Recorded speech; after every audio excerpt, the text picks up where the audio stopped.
Ladies and gentlemen, welcome back down under the mat. What are you making faces for? We are here in Madison Square Garage around the pool table of relevancy and here to talk about all things professional wrestling. We are kicking it off this week in a huge way. I'm also Dan Danielson. Nice to meet you. That's fine. Mate, we've got our regulars. Now we put the intro video right here. Right here.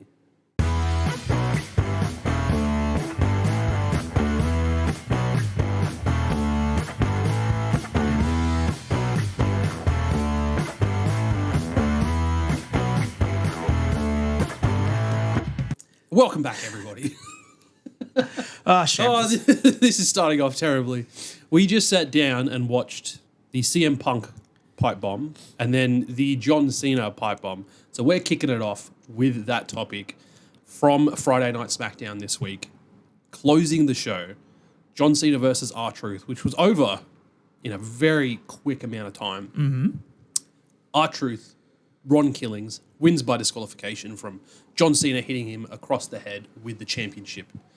And then CM Punk comes out to try and make the save, gets put through a table. And he does. Cena grabs the microphone. So we kind of called that this was going to happen, right? I remember on last week's show we said that last time the Punk pipe bomb happened in 2011 was after a John Cena R-Truth match. It was after a tables match where Truth put Cena through a table thanks to CM Punk, and then he cuts the pipe bomb. This is all perfectly lined up.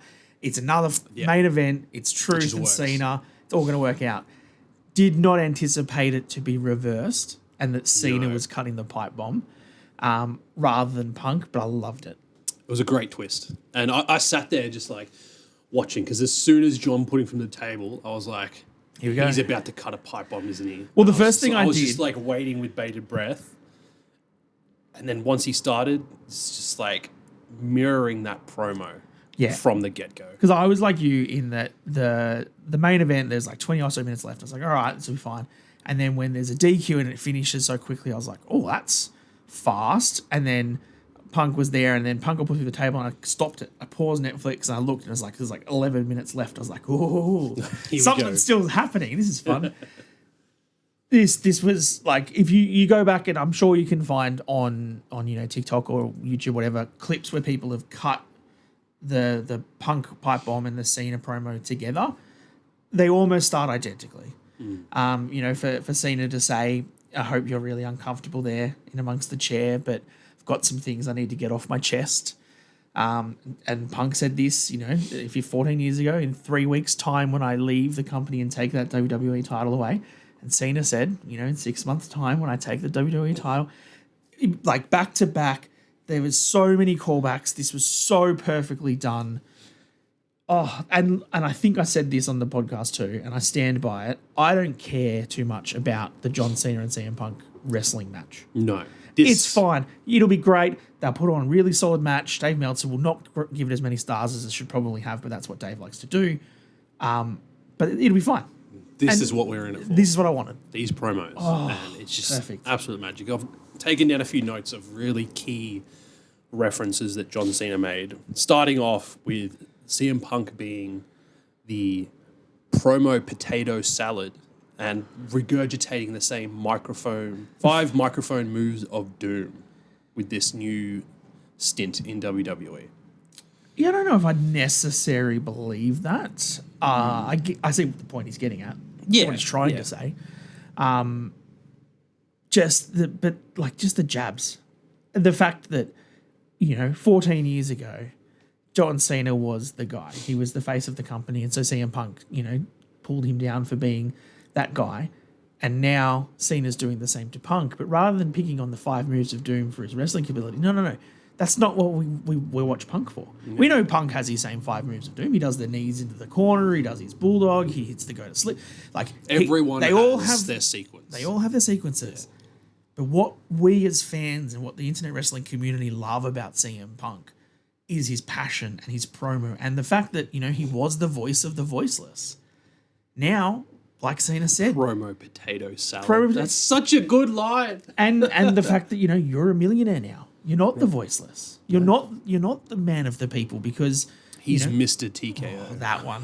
I bet that stung, And they didn't took it? your balls and kicked them right off. Like, for the fact, the subtle dig at him being Mr. TKO and them taking his balls away is the fact that He's going to Saudi. he's going to Saudi. He's going to Saudi. And that's why John Cena keeps mentioning, like, your morals. The fact that, like, he has to, like, he's given up his morals to get this championship opportunity. And to get this shot at John Cena. Yeah. And, like, let's look at also, if you remember back to the pipe bomb, Punk was the heel. And he was the heel against, like I said, the top face of the company, the babyface John Cena. And he was getting booed, obviously, at the start of the promo. Yeah. Where he starts picking on Cena. And then he breaks the fourth wall. Hi, Colt Cabana. And Cena does the same thing. He tells Stu to come over and hi, breaking the fourth wall. Claudio Castagnoli, Nick Nemeth, Matt Cardona. Great touches with those three, which we Yeah. can talk about. But the fact that I think this is the key point to watching how this is all unfolding, right? In terms of the promos and the character development of what John Cena is now doing. I think this is the first time where I've watched John Cena cut a promo as the heel John Cena, and I've been like, yep, that's John Cena. I have not asked about, why did you turn? Why did you side with The Rock? Why did you sell out? Like, why are you blaming the audience for everything that you've done? None of that was to do with this. This promo and this line of attack from Cena to Punk is just pure heel John Cena. Yeah. And I feel like this is the first time where we've sort of felt, or I've really felt invested in the heel side of the character, in that he feels justified in what he's saying. And you look at, well, like I said, when you reference the Punk promo from 2011, he was the heel, he's getting booed, no one liked it. By the end of that promo, that crowd is cheering things that CM Punk is saying. He is turning people because he's telling the crowd what they want to hear. Yeah. And this promo was John Cena saying what the crowd wanted to hear. And by the end of it, they were chanting, "Thank you, Cena." They were cheering for everything he was saying. They weren't booing him. They booed him when truth was there. Cena sucks chance left, right, and center. They booed the crap out of him. He whacks Punk with the title. Boo, boo, boo. Puts him through the table. Boo, boo, boo. By the end of this promo, thank you, Cena. Yeah. And he even referenced it. Cena said, directly. the mood is changing. Thank you, Grand Rapids. By what's going on in this crowd, the mood is shifting. And you noted it just after we finished watching it the second time. When Cena left, he faced the crowd and raised the championship, which he hasn't been doing lately. He's kept his back to the crowd and raised that championship so you can see it and that he's holding it, but he's never faced the crowd doing that. I feel like that's a really nice touch to be able to pick up on, that little shift.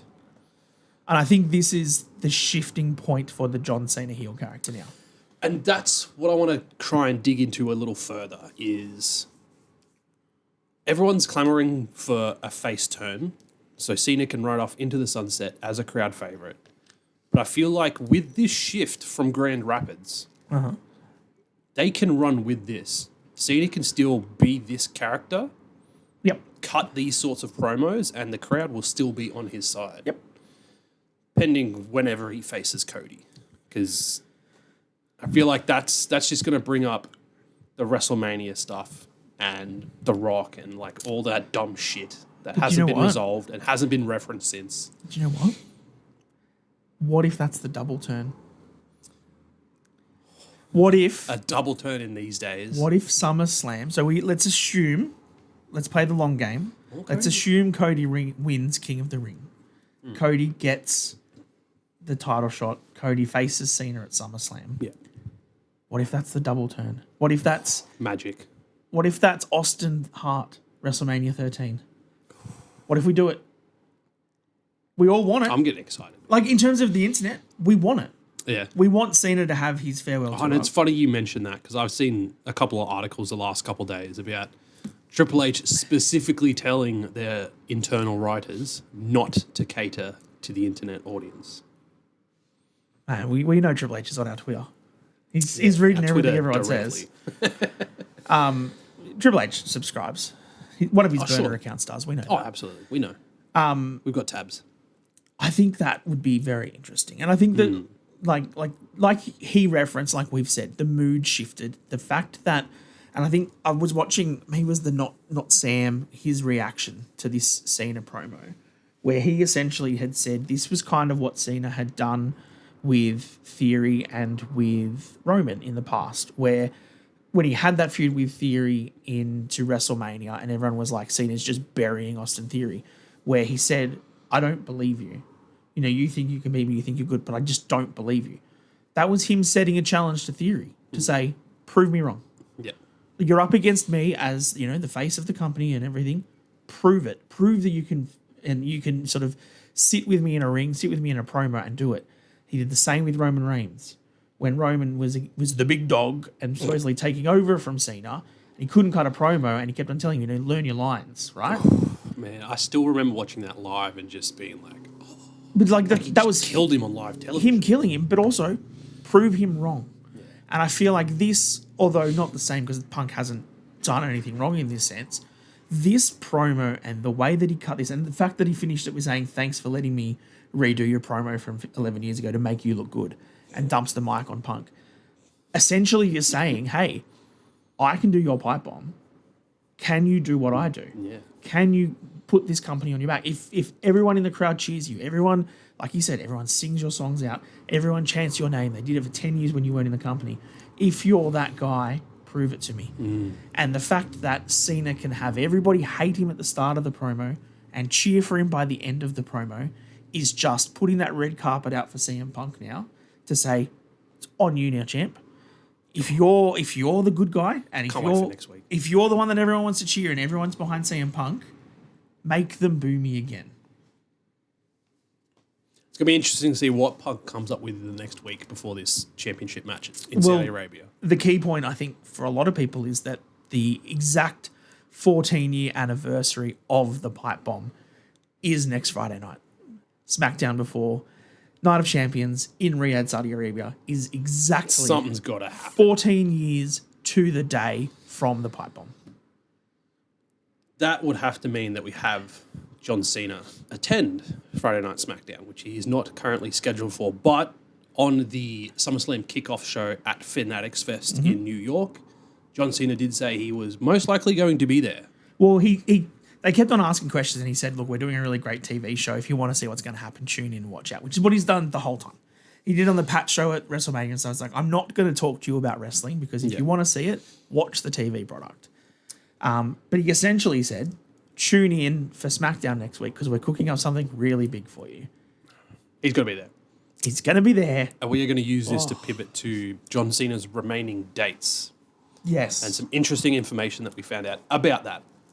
So after Grand Rapids, he has 18 dates left, or that was his 18th. So he's got 17 left. Here, and stop me at any point if you want to quickly talk about anything. We have 17 dates. Here are the confirmed dates for the rest of the year so far. So we've got June 28th for Night of Champions in Riyadh. And the SmackDown before it. So that'll take 2 dates right there. So we're 15. We've got the July 18th SmackDown in San Antonio, Texas. 14. August 1st, WWE SmackDown in Newark, New Jersey. 13. August 2/3 for SummerSlam. It'll likely only be one date, I assume. So August 3rd, I'm going to say. 12 dates. August 8th, SmackDown Montreal, Quebec, Canada. 11 dates. In 15th, SmackDown Dublin, Ireland. 10 dates. August 29th, SmackDown in Lyon, France. 9 dates. August 31 at Clash in Paris. 8 dates. And then October 11th, Crown Jewel, which we will likely tack on the Raw or the SmackDown as well.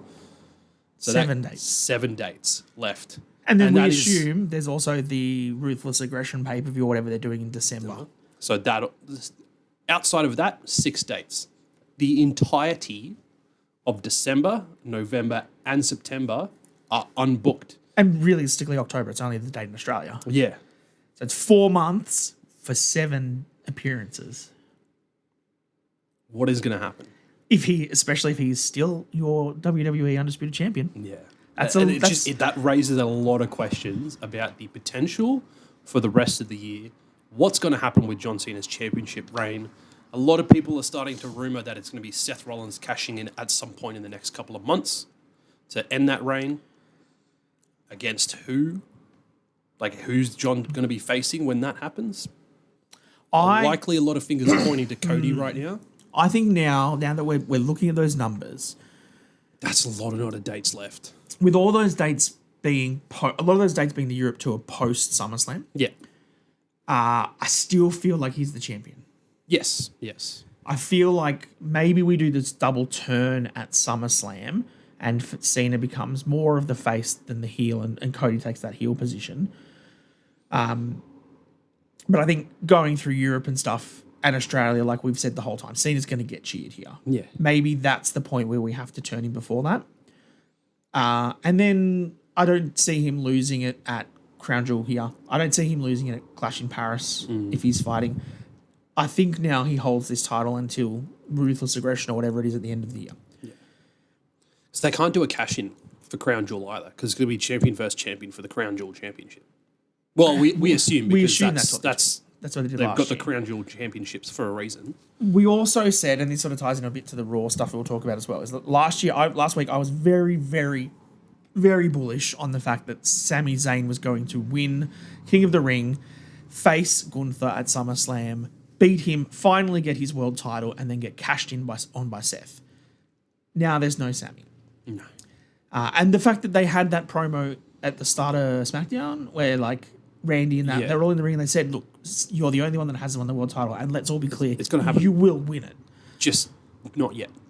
And I thought that was just like teeing it up for the home run. Right? Teeing it up and then you just let the crowd down and like... And then, RKO, here we go, Randy Orton again. And like I said to Dan, I said, you'd be proud of me. And those who have watched this podcast previously, you know I've not always been on the Sami bandwagon.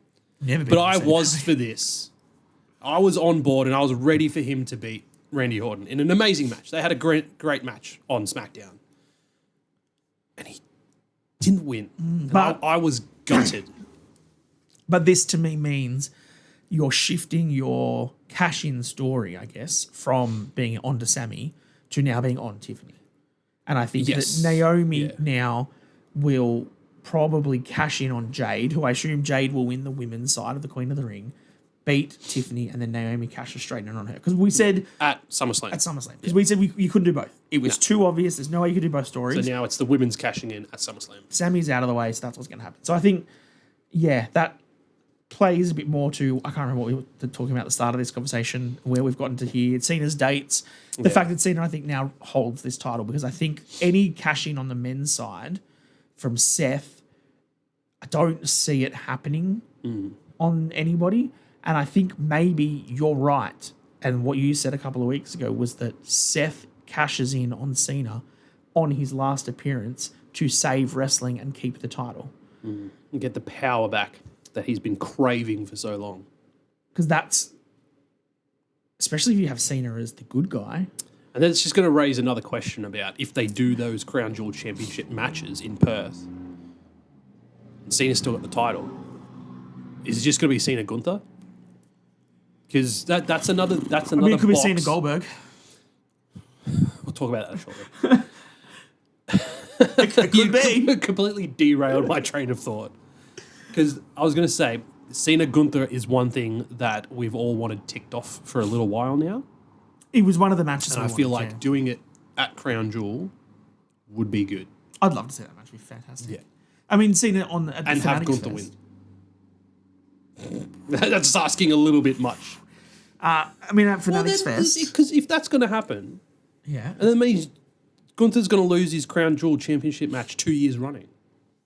Because he lost to Cody last time. It's not happening, do we? I don't know, do we? Do you see WWE just pulling a fast one and having Cody go back and like defend his Crown Jewel Championship? No, because they said it was a different thing, because Liv's not going to do it. Well, no, but like metaphorically. Because like I know they get the championship. So but they don't like defend it. But like he goes back to back. Also saying that you assume then that Cody beats Cena at SummerSlam. And Cena doesn't I don't like that. Throw that in the bin. In the bin. In the bin. Oh, I also don't think Cena needs the title for this run. No. And I really want to see, now that there's that bit of a mood shift, Cena can just continue on with his current antics. Oh, for sure. Just let him ride it. Hopefully everyone stops giving a shit about the whole Travis Scott Rock debacle. Yeah. We put that in the rearview mirror. In the rearview mirror. And we focus on the future. And Cena just looks like he's having fun right now. Yep. Like I said, this is the best television. This is the best part of the heel Cena character I think I've seen. Yeah. He was thoroughly enjoying cutting this promo. Yeah. And especially the Fanatics Fest kickoff show. Oh, that stuff with Michael Cole was great. Absolutely. Amazing. When he was like just toying with him. Ticking boxes. Who do you want me to see me wrestle? I heard Shockmaster in the back. Shockmaster. I heard the Brooklyn Brawler, Hunter Hearst Helmsley. No, like I'm sure people were screaming Gunther and Carmelo Hayes and whatever else. And he was not listening to a single thing they were saying. So fun. All right. Let's pivot on to some other news topics. You mentioned Goldberg and Gunther. Let's talk about that situation on Monday Night Raw this week. Gunther comes out and he's like, Jey Uso was better for one single night.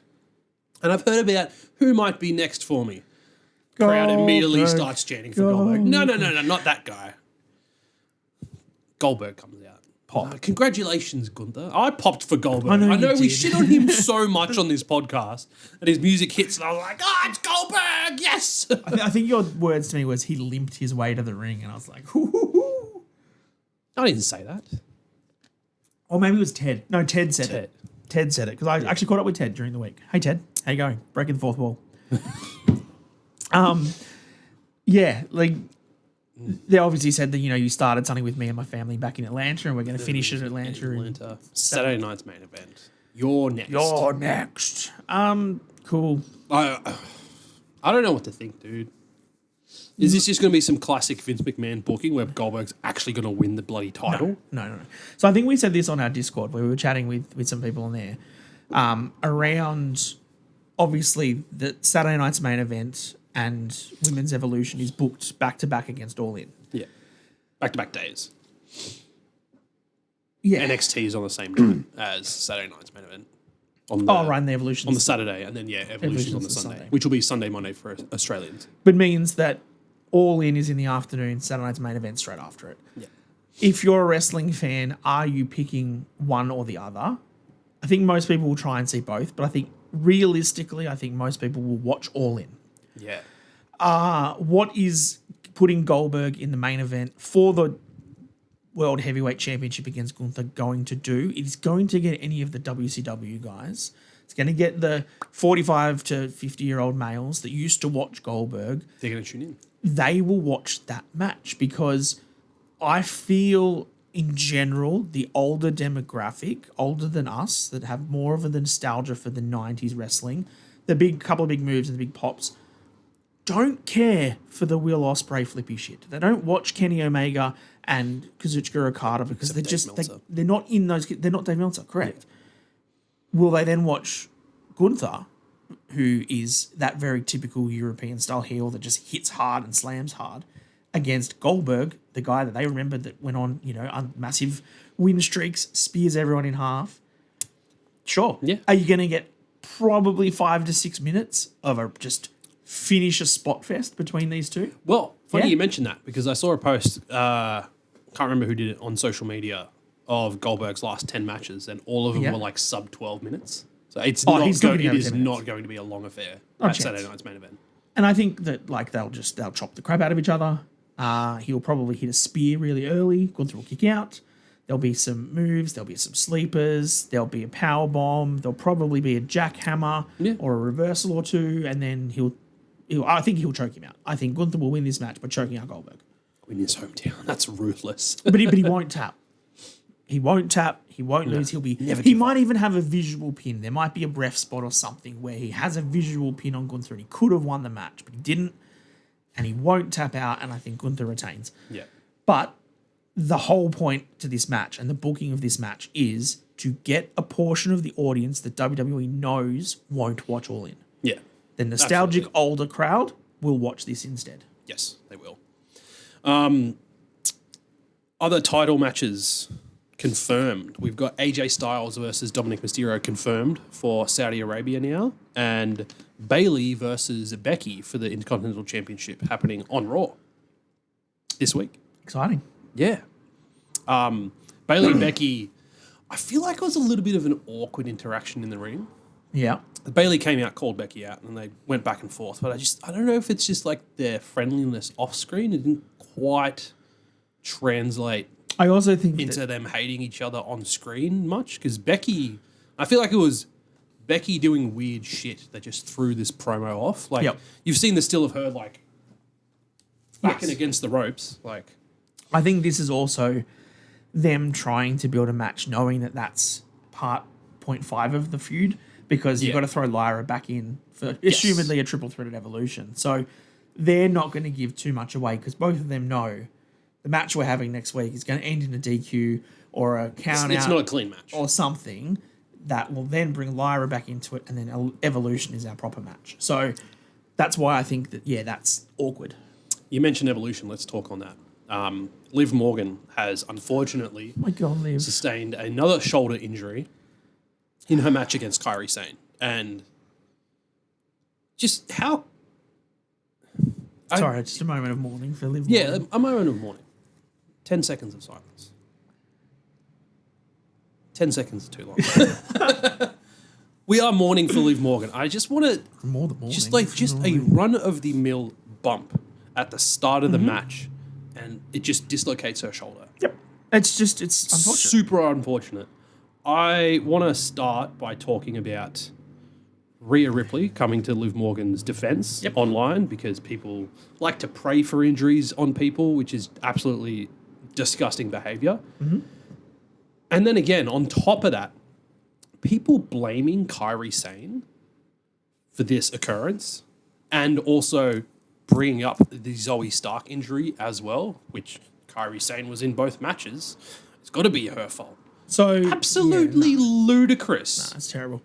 It's a terrible take, and the fact that Kairi had to come out on social media and put up like a few paragraphs of a post saying like it's an unfortunate thing that happens. Like, it weighs heavy on my heart that this has happened. Yeah, of course. While someone's been in the ring with me. Well, don't wish upon that for anyone. 100%. And they're all entertainers and they're all wrestlers, and none of them want to see each other get hurt. No. It doesn't matter if heel, face, whatever. You're all working together, and they all know that everyone fit and healthy means everyone can work. And if you're not, it doesn't. So there's absolutely no way that she wants anyone to get injured. Yeah. The Zoe Stark one, I can see why some people would say that Kairi was involved in that, was because she wasn't in the right ring position. Yeah. She missed her spot. She missed the time. Zoe jumped too early and landed on her knee. Also, it's not like Kairi slammed her down and dropped her on her head. Yeah. It was unfortunate. It was an accident. Zoe landed the wrong way on her knee and it blew out. This one, again, like you said, it was a routine, shoulder. Just a little trip. Just a little move. Just a little bump. And then, boom, done. She just landed on her shoulder and just popped out. And, that sucks. But that could happen on, one of them, Tiffany, when she goes, corner to corner with her cartwheels. She could just do a cartwheel, bang, pop her shoulder out. Yeah. You could do never it know when it's going to happen. Jumping off the ropes. You could do it from landing on a suplex. You could chop someone too hard and pop. It 100% can happen. It's contact sport. Don't blame Kairi Sane for it, because she didn't try to injure anyone. So I think that is horrible. Move on from that part with Kairi. In terms of Liv being injured, though, I think they've come out and said that they're not going to relinquish the tag belts. Yes, and we can all kind of suspect what's happening there. A lot of people are assuming that sometime on Raw this week or next week, perhaps, see what sort of time frame they're going to resolve this in. Roxanne will be taking her place and helping Raquel defend those championships, to then kind of mirror that Bianca Naomi situation with the women's tag titles last year. So I think that leads what happens there. That leads then to another Liv and Roxanne kink in their feud. Yes. In that Liv will assumedly lose her tag titles because Roxanne and Raquel will have lost them. My guess will be Roxy will get pinned. She will have cost them the tag titles. Liv will come back probably the next week and be like, where's my belts? And they'll be like, we lost. And she'll be like, well, I was never pinned for my titles. Roxy, you did it. Yeah. You lost my tag belts. And that increases. But that's probably not going to happen, because rumor is Liv's going to be out for 6 months. that's a long time, bro. That's like she will probably get fit for a Rumble return. Oh, means we're not going to see her in Australia. No. Oh, I'm not going to Perth. That's it. That's the going. deciding factor. We're done. Liv Morgan's not going to There's Perth. no We're Liv. done. I'm not going. Maybe, I don't know. That sucks. Like I knew it was a shoulder and it was going to be a while, and she was probably going to be SummerSlam. I'm seeing early reports 6 months for it to be resolved. Because SummerSlam, But like in you New look Jersey, at what happened with Rhea Ripley last year when she injured her shoulder. She was back way sooner than any of us thought she'd be back. Yes, but like let's not try and compare Oh, apples to oranges. Liv is a fantastic superstar. She is not there's repeated shoulder jacked as injuries Rhea. for Liv now as well. Yeah. So it's going to be unfortunate. But let's talk about how that's going to impact the Evolution card. Because apparently, Yep. from reports I'm seeing, the whole card's been scrapped and they have to start fresh. Because a lot of it was centering around those women's titles, apparently. And the Liv and the Nikki Bella and Rhea Yeah, weekly tag well, team that I we guess that's in the bin now. Thank God. Didn't want to see Nikki and Rhea teaming together, that's for sure. But yeah, we've got, 3-4 weeks until Evolution. It's going to be interesting to see what they manage to pull out in that amount of time. Because we've got a few things being set up. I can see this Tiffy Nia thing potentially dragging out until then. Yeah, I could see the Alexa and Charlotte tag team. Yeah. I can see that happening. That's teeing them up for the tag titles, surely. We've got someone going to be facing JC Jane for the NXT Women's Championship because they're having qualifying matches on NXT right now. Julia and Zelina have a match on SmackDown. next week. Yep, in Saudi Arabia. So then you assume there's some form of rematch or something there. Yeah. Maybe that's where Julia wins. Yeah, or you can have a multi-woman thing. Chelsea Green probably could jump back into that title picture. Everything's up in the air right now. Nothing's cemented yet, other than that NXT Women's Championship match, which will be JC Jane against either Jordan Grace, Jada Parker, Izzy Dame. Who was the fourth one? Not Blake Monroe, because she's the one that's going to win the title after that match. Yeah. I didn't watch who NXT, was that? so. Yeah, who was that fourth one?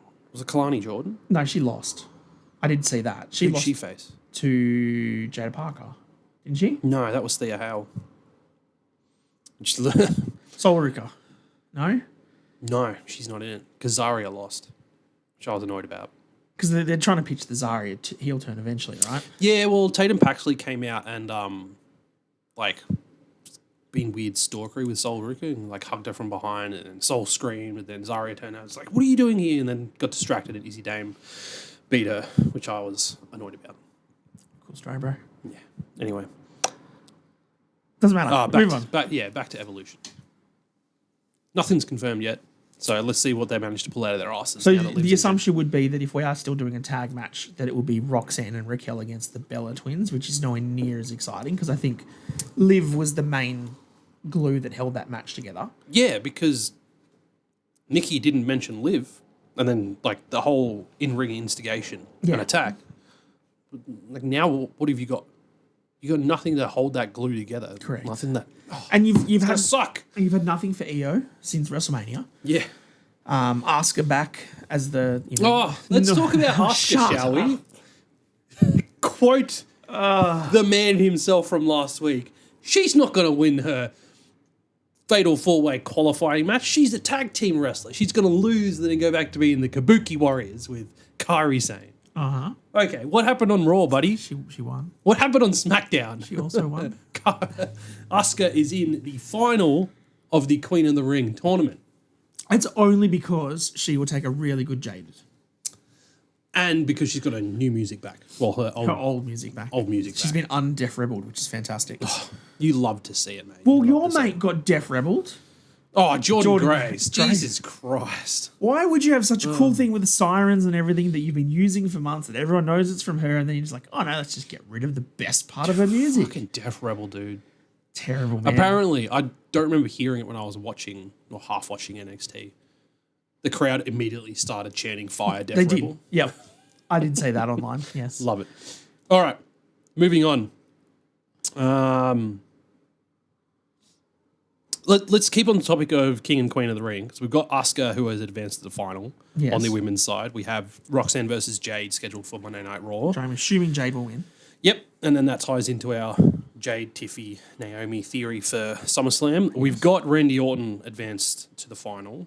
Unfortunately, not Sami Zayn. Yeah, I And don't like we've this. got Cody Rhodes versus Jay scheduled for Monday Night Raw.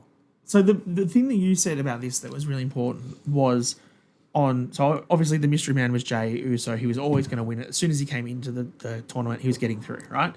And we kind of pitched this idea. It was, Jay, Cody, and friends was the semis. Yeah. And it's kind of what we thought was going to happen. But then on SmackDown, Cody comes out to cut his promo. And the important thing that you said was that Cody didn't get a word in. No, Jay Uso's music hit before he And he got to runs get it a word out. back. And we do more yeeting. Didn't he run it back twice? I think so. They're milking this for all it's worth, but that's fine. And then before he sort of really says anything, and then he says his promo and stuff. Sami Zayn. Sami Zayn then comes out. And then Sami Zayn cuts his thing that, you guys have all been world champions and I haven't. It's my time. Now, I was there with you, Jay, when you got your world title. Yeah. I wasn't even booked for WrestleMania, but I was there to make sure that I was the first person through the curtains to come and thank you. Cody, I was there when you finished the story. I got you all the way through. We've gone through so much with the bloodline. I helped you out. Now it's my turn to finish my story. Oh, just they teed it up so well. Why and then did they Orton do comes this? out and Orton says, Jay, I got lots of respect for you. And, the one, 4 letters, one word. But unfortunately, it's the 3 most dangerous letters in the wrestling, the RKO. And then says the same thing to Sammy that, we all want you. I want it. The whole crowd, everybody here wants it, that you will be a world champion, just not today. No. And again, Cody doesn't talk. Cody gets no input. And then they wrapped it up. And they had the Randy and Sammy match, which was amazing. Oh, the spot that I messaged you where he went for the haluva kick, Randy moved, so he got his foot stuck. He came back out, he went for the RKO, spun around, and then caught him in the blue thunder bomb. Fire. Got me. I'm like, please make it finish a match. Oh, And then he just RKO'd him and it was over. yeah. Look, That was disappointing. I feel like a Randy Cody match should not be the final of King of the Ring. It was the same thing I said last year when I didn't want the Randy and Gunther match to be essentially meaningless King of the Ring match. I wanted them to have a feud and a reason to have that match. Whereas we know there is so much history with Randy Orton and Cody Rhodes. Yeah. Legacy, their families, finishing the story, all of it. We're gonna get it. What, the match on Monday and then maybe a promo on SmackDown before they have a match? That's it. It's too short. Come on, man. Not cool. So we assume then Cody beats Jay. Yeah. Cody came out to make the save for Jay after he qualified. Is it on Raw? Yep. And then Cody went face to face with Seth Rollins. And the crowd just ate it up. Ate it up. But also, remember back to last week's SmackDown when Cody and Punk were backstage. Crowd ate that up too. So much potential for Cody. Especially when he turns heel at SummerSlam in a double turn. Oh, the double turn. Double turn. Let's move on to some AEW related stuff. Please, let's do. They had Grand Slam Mexico this week, a 2.5 hour show. So not 4 hours. No, not 4 hours. 2.5 hour show, which was fairly good. I really like the CMLL setup. The ring in the middle, the stairs at the top of the entrance ramp. Camera on the commentator side. Yeah. It all looked visually amazing. I really liked it. I noticed immediately that the ring was a lot more firm than any other ring they've wrestled on before. Oh, let's give. Yeah, less give. The sounds that came out when they were taking bumps as well was just very noticeably, audibly different. Mm-hmm. But yeah, overall, good show. A 14-man tag match to kick off the show. And I'll give it to Corey. It wasn't terrible.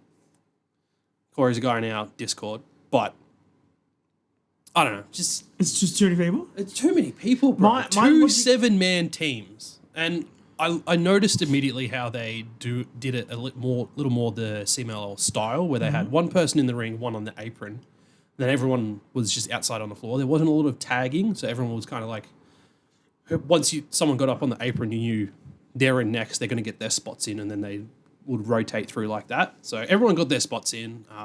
Real weird circumstance about 2 guys on the face team getting booed for some reason, which I'm not privy to. You said that nobody likes Atlantis Jr. That's what I thought. That's what I was reading online. But Atlantis was also there, his father and son, but they were getting booed. Didn't make sense to me. My logic behind this, and this is, I guess, the problem that I have with large multi-man matches that AEW tends to do a lot on kickoff shows and stuff, is that there's no reason for why the Don Callis family was teaming with Hechicero and whoever else. Like, why? Apart from the fact that we're heels, you're heels, let's verse the faces, there's no logic to that. Yeah. Whereas WWE, they do that a lot less with the big matches. And when they do a multi-person match, like a War Games or a Survivor Series, there's a story as to why that's built to that. Whereas I feel the amount of times I've seen Sammy Guevara and Dustin Rhodes team with FTR and somebody else on a pre-show, you're like, why? Just get people on the card, man. And that's what this kind of seemed like to me. Great fun. And we even said this last week with the AAA show, the Worlds Collide show, in that luchador wrestling is just different. Yeah. It is much more there to entertain, to hit fun spots. It's high octane, it's high energy. And like you said, with people coming in and out, there's a lot less story to the match. It's more around the characters that are in there and the spots they're pulling. Yeah. So it's different style of wrestling. It works for what you're watching it for, but then when you try and put the logic behind what this match was to the world of AEW or WWE, you're like, that's dumb, doesn't make sense. Yeah. And that's kind of, I think, where we sit with it. So a couple of the key matches I want to talk about are the MJF versus Mystico match. Sorry, MJF against Sin Cara. Yes, correct. Fast forward to the end of the match. MJF demasks Sin Cara. Of course he does. And then the reason why I wanted to bring this up, because reports are going around that after the show, MJF was attacked by a fan at their hotel because of this demasking. Well, he was also Mr. America, wasn't he? Yes. He had the MVP outfit on, for one. Yep. Which I loved. Just tweaked it slightly to make it very MJF. Had even the 3 letters on the back with the MJF, yep. Loved it. But yeah, getting attacked by a fan, that's the risk you take when you go internationally. Wasn't it like Jericho that got nearly arrested for stomping on a flag in South America once? Yeah, I think so. Like they take their shit real serious. Especially Lucha Libre. 100%. And if you're going to be a cocky heel like MJF is, giant American flag as your outfit, and you're going to pull a mask off of a lucha wrestler and then in put Mexico, it on and flip the entire crowd off while you're wearing an American outfit with a Mexican flag mask. Yeah. I'm not saying he deserves it, but good on him for generating that amount of heat. Sure. Speaking of heat, let's talk about Mercedes Moné. I want to start off by correcting people. It's only 5 belts. The Owen Hart Classic belt does not count. It's not an actual championship. It's not. It is about as much validity as Braun Strowman's Saudi Rumble belt does. So suck it. She's got 5 belts, but it's still too many. It's 5 belts until she beats Toni Storm at All In, and it becomes. And then it's going to be 6 belts, not 7. 6 belts. Remember that. Mercedes again. As much validity as Braun Strowman's Saudi Rumble championship. Just keep that in the back of your mind. Someone's not a Mercedes Moné fan. Oh, The problem I have with this is... Did you see how she won? For one. Are you calling me out that I haven't watched AEW? No. I'm just confirming if you've seen the finish or not. I have not seen the finish. So, have I seen the finish? so bad. I think you did. I can't even remember what her opponent was. I'm just going to call myself out immediately. But she had Mercedes Moné in the fireman's carry. Yep. On the second row. And then Mercedes just reversed her and flipped her over and then rolled her off 1, 2, 3. Like, are you kidding me? They were actually having a pretty decent match. I think the problem with this is the second that they announced it for the CMLL Championship, I was like, oh, Mercedes. We knew what was happening. Also, to all the internet fans that are like, well, Mercedes only wins all the belts because she's got creative control over her character and she books it. She doesn't have any creative control over CMLL. No. She's not part of that company. So they went, unless Tony Khan was just like, here's an envelope full of cash. Please have her win the belt. You know what I think it is? And I can't believe I'm going to come to her defense. Oh, don't do it. Don't do it, Reece. I feel like she has built up enough of a name and a brand over the last 10 plus years that she's been wrestling Yep. that companies will look at it and be like, if we have our belt on her, that brings eyes to our product and that gives our championships validity. It's correct. I also think, despite how much we dislike her at the moment, She's a good she's wrestler. a very good wrestler, and the matches she puts on. She's not as good as she makes out to be, but she's in that upper echelon. Look, every single match she's had has been good. Like, I would not say she botches. She's not terrible in the ring. She tells good stories. She's quite good with her moveset. She is a good wrestler. Yeah. It also helps put over that whoever then beats her to win back the CMLL title, to win back the Evolve title, to win back the New Japan title, they instantly get a massive push because they beat Mercedes. Yeah, absolutely. So storytelling-wise, it all makes sense. Right now, it sucks because all she's doing is winning everything and she's got all the titles and, I hate it. But in 12 months, when she's given that all back to everybody else, I think we'll be like, yeah, no, it was worth it. Yeah. And I'm going into All In expecting Mercedes to win. Yeah, I know, me too. It's... Me too. Just leave it at that. Leave it at that. Did you, I have seen more clips of this. How impressed were you by Hangman cutting an entire promo in Spanish? Very impressed. I didn't understand a word that he said. I did want to call out Excalibur because I love shitting on Excalibur because I don't think he's that great. Absolutely. Shut up. He was trying to translate in between Hangman's pauses on the show, on the broadcast. I don't care if we don't understand him. You ruin the experience doing that, especially if you're like mumbling into the microphone, trying to subtly translate.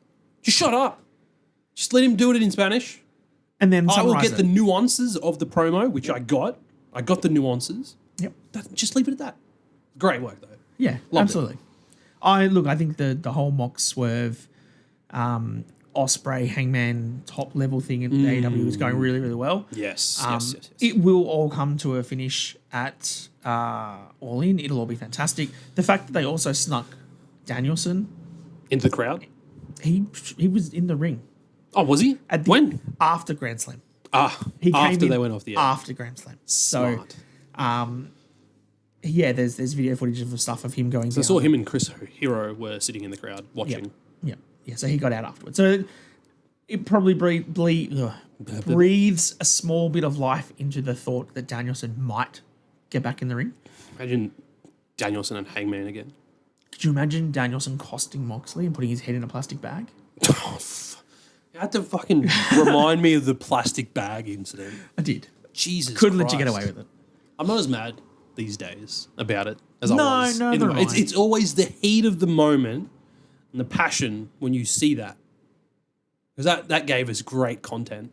And you all ate it up. It was great. It was fantastic. You ate it up. It's great.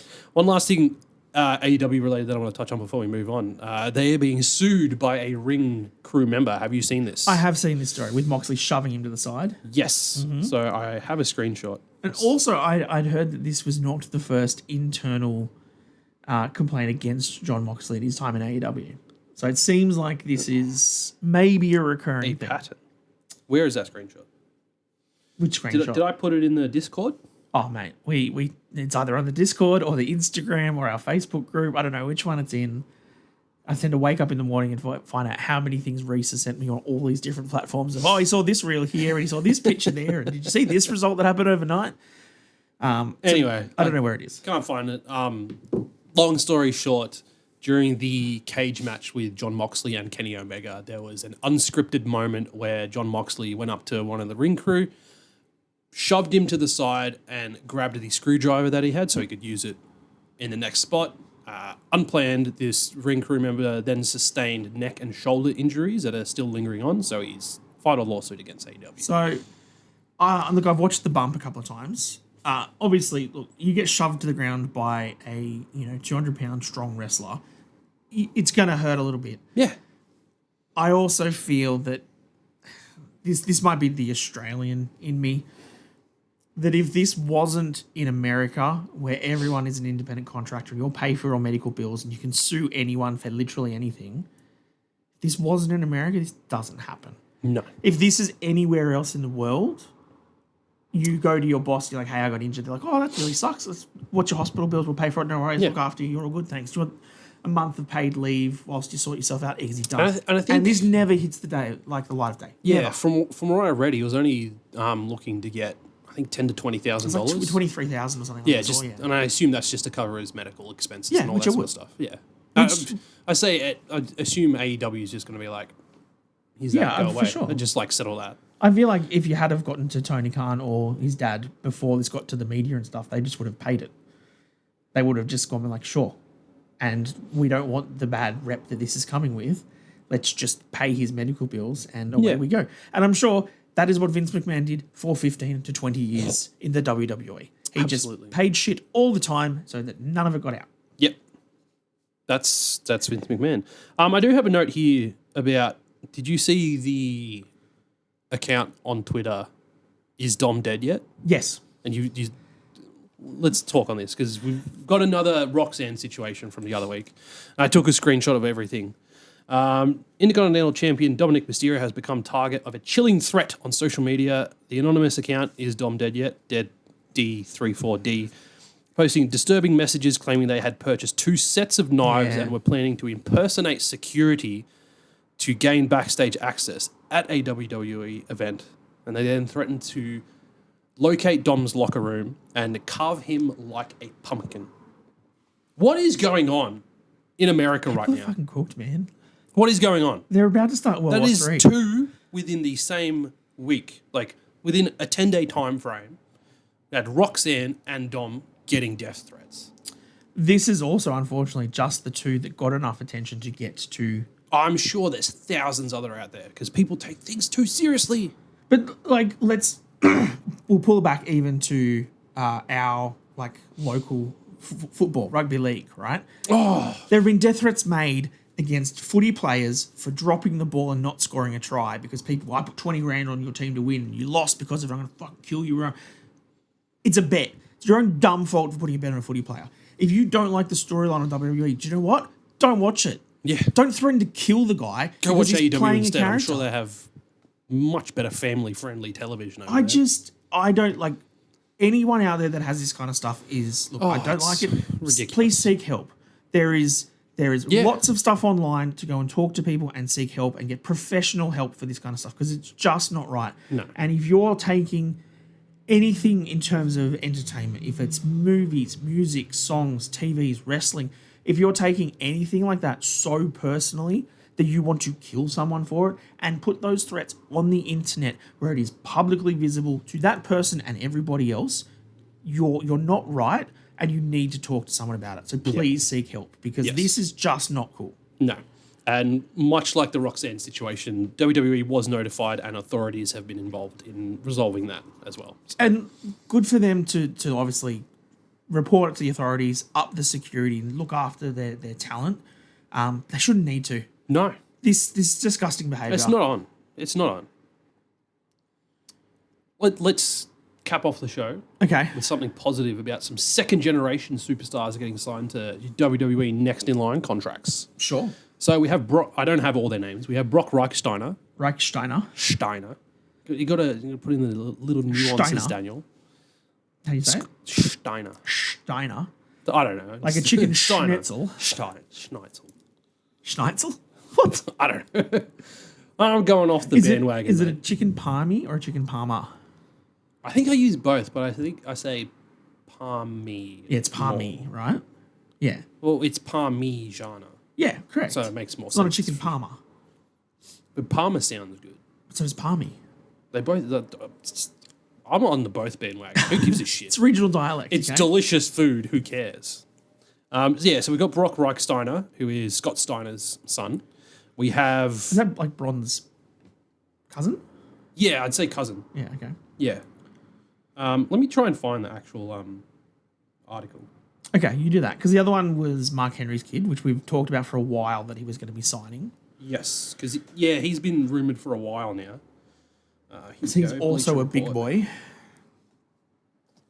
And then the last one's everyone's favourite. Jacob Henry, son of Mark Henry. Brock Reichsteiner, son of Scott Steiner. And TJ Bullard, son of Titus O'Neil. All part of that class. Everyone's favourite Royal Rumble entrant, Titus O'Neil. It wasn't even a legit Royal Rumble either. That was the greatest Royal Rumble, wasn't it? Yeah, it was the greatest Royal It's unfortunate. Yeah, things are looking bright. A bit of a family tradition now, getting into wrestling for the Steiners. Yeah. Well, and I mean, you look at them as newcomers coming through. You also look at the effort that those that haven't watched, and I haven't watched the whole series, and I probably really do go LFG. Want to go back and watch the rest of LFG. Xena was robbed, bro. Legends and future greats. Jasper Troy won it, which was Booker T's And then guy, immediately got into a world title shot. with Obafemi. Yeah. But he's looked really good Yeah. since coming up, so I think that's really good. Wasn't there also a story I think I saw today that like, so there's rumors obviously that the Undertaker is going to go into creative with WWE now, Yes, I have seen that. and that he was thinking of going in, which would be fine because I think that he. I The think he's got one the thing I mind think for that WWE is currently missing, that I think wrestling in general is really missing, is character wrestlers. The Undertaker was the best character wrestler of the last 40 years Yeah. because nobody cheered for Mark Calloway. Nobody knew who Mark was. No. Everyone knew he was the Undertaker, and he was a character. And ever since then, now the blurring of the lines between real reality and wrestling characters and who they are is so more intertwined that like they don't have that same character. No. But I wouldn't mind getting people to come through. Like, they've tried with the White Six. Yeah, I was about to mention that. Braid Braid was close, but like with Yeah, it's just the Fiend and stuff. But maybe it's just a dead art. I don't know if like in this current day and age that a character like that could really survive much. I feel like with Taker, it kind of like we all knew, but we like to suspend that disbelief. Well, same with Kane. But I feel like this era, there's not enough suspension of that disbelief to have characters like that pay off and be successful long term. Agree. So maybe That's why I feel like that's why the White Six have kind of fizzled out. And you saw legends come out and absolutely slaughter them for taking a photo with someone the night of their debut. Oh yeah, in like at the In and Out, whatever burger shop, whatever burger shop it was. Like, grow up. Yeah, it's not the same where you just could drive around in the 90s and not be seen by anyone. Now everyone has a phone. Everyone's everywhere. Everyone can see you at the airports. You can't pretend. You can't unless you're willing to literally live 24/7 in your mask as your character. You're going to get caught out. Yeah. Better wraps it up. I think so. I think we'll wrap it up there. So just to finalise, King of the Ring, Queen of the Ring, next weekend, Night of Champions. Yes. We are predicting Cody Rhodes versus Randy Orton with Cody winning. Yes. We are predicting Asuka versus Jade Cargill. Jade with Jade winning. Yes. And then we are then going to predict that Jade will face Tiffy at SummerSlam and get cashed in by Naomi. Yep. And John Cena and Cody Rhodes will double turn at SummerSlam. Yeah. Book it. Lock it in, mate. Lock it in, Eddie. Or Hunter. $1 million guess. Done. Dusted. No call a friend? No, don't need to phone a friend. I'm that confident. All right, perfect. Love to hear it. Well, you're my friend. Thanks, man. My only friend. Thank you for tuning in. We have been down under the mat. This has been Mr. Dan Danielson. I've been Rowdy Roddy Reece. Don't forget to follow us on all our social media platforms, and we will see you next time down under the mat. Too sweet.